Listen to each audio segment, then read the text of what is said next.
Teammate. We're the voice-controlled wheelchair for the mobility impaired. This is Jim Atchison, Sylvia Riza, and Victor Pina. I'm Brandon Haas. And here we have our voice-controlled wheelchair. So the main purpose of this was to allow those who couldn't control their arms, paraplegics, and other people who are severely disabled with regard to mobility, retain control of their wheelchair without having like a tube they breathe into in order to control it.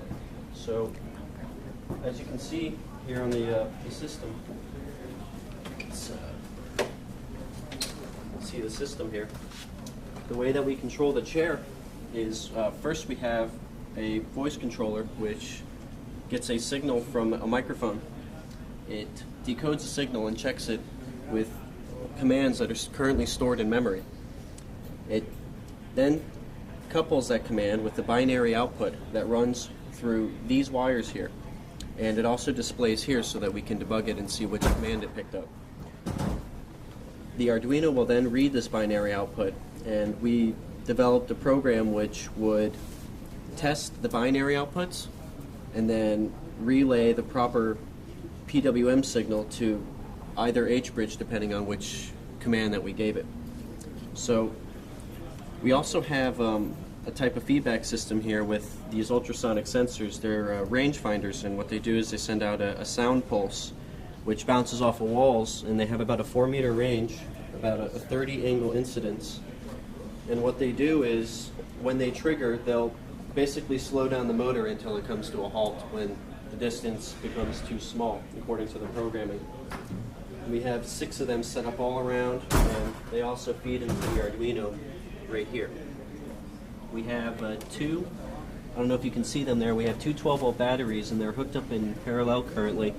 That way we can make sure that the voltages of the batteries are equal at all times, and it also helps keep the power level stable. So we also have our power supplies isolated for our processing circuitry and our power circuitry, which controls the 24-volt motors that pull about 14 amps on full load, but we apply only 12 volts to them because of design constraint that we've imposed. So can I do a demonstration now how it works? So I'm going to go ahead and turn this. Power on. Power on. Power on. Forward. Yep. Now you see it moving forward. Right now it's detecting you, so the chair is moving fairly slowly. Please stop. Reverse. Reverse. As you can see, if I move in the way here, It detects. it's going to slow down and stop.